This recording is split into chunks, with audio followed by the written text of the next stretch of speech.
নমস্কাৰ। আজি পুনৰ আপোনালোকক মোৰ অন্য এটা ভিডিঅ'লৈ স্বাগতম জনাইছোঁ। আমি আগৰ ভিডিঅ'টো জানিছিলোঁ মেষ ৰাশিৰ পৰা মিথুন ৰাশিলৈ। আজি আমি জানিম কৰ্কট ৰাশিৰ পৰা সিংহ ৰাশিলৈ। কৰ্কট ৰাশিৰ পুৰুষসকল সাধাৰণতে ধৰ্মপৰায়ণ হয়, অৰ্থাৎ তেওঁলোকৰ ধৰ্মত আস্থা থাকে।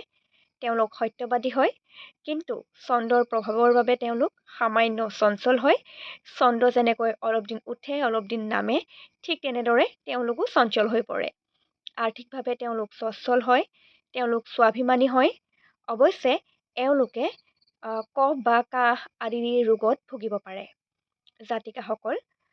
জাতিকাৰ বিষয়ে পোৱা শ্লোকটো হৈছে কৰ্কট স্থিতে শীত কৰেতো জাতা নাৰী ভবেদ বিত্তযুক্তা চ লোকে সুমানিনী বান্ধৱ লোকমান্যা সতাৰী পক্ষ দ্বিজ দেৱভক্তা। অৰ্থাৎ তেওঁলোক ধনশালিনী হয়, সন্মানীয় হয়, শত্ৰু বিজয়ী হয়, ভক্তপৰায়ণ হয়, কৰুণাময়ী হয় আৰু তেওঁলোকৰ সকলোৰে প্ৰতি সমভাৱ থাকে। তেওঁলোকে সকলোকে সন্মান কৰিব জানে। কিন্তু এওঁলোকৰ কিছু দুৰ্বলতাও আছে। যিসকল কৰ্কট ৰাশিৰ মানুহ তেওঁলোকে সহজে আনক বিশ্বাস কৰি লয়, সেইকাৰণে বেলেগৰ পৰা প্ৰতাৰিতও হৈ পৰে। সিংহ ৰাশিৰ পুৰুষসকল নেতৃত্ব গুণবিশিষ্ট হয়। তেওঁলোক ৰাজসিক হয়, সাহসী হয়, ভোগবাদী মনোভাৱৰ হয়, ব্যৱসায়িক কাম অথবা সামাজিক কামৰ প্ৰতি বা ৰাজনীতিৰ প্ৰতি অধিক আকৰ্ষিত হয়। এওঁলোকে যিকোনো ধৰণৰ সামাজিক কামত আগভাগ লৈ ভাল পায়। এওঁলোক জেদী হয়, উচ্চাভিলাষী হয় আৰু সামান্য খেয়ালী স্বভাৱৰ হয়, অৰ্থাৎ নিজৰ মন মৰ্জিমতে কাম কৰিবলৈ বিচাৰে।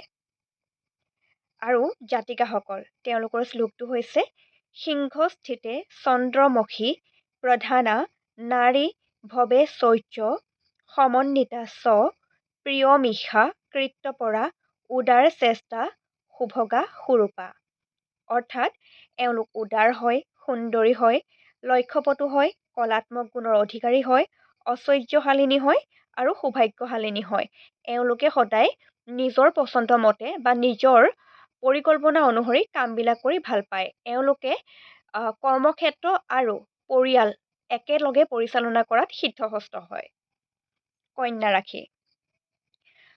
ৰাশিৰ পুৰুষসকল এক কথাৰ মানুহ হয়, অৰ্থাৎ এওঁলোকে যদি কেতিয়াবা কাৰোবাক কথা দিয়ে, যেনেকৈয়ে নহওক ৰাখিবলৈ চেষ্টা কৰে। এওঁলোক তীক্ষ্ণ বুদ্ধিৰ হয়, সুশীল মনোভাৱৰ হয়, লেখনশৈলীৰ প্ৰতি আগ্ৰহী হয়, দয়ালু হয়, সৎ স্বভাৱৰ, আধ্যাত্মিক হয়। কিন্তু এওঁলোকে বাল্যকালত ৰোগত কষ্ট পায়।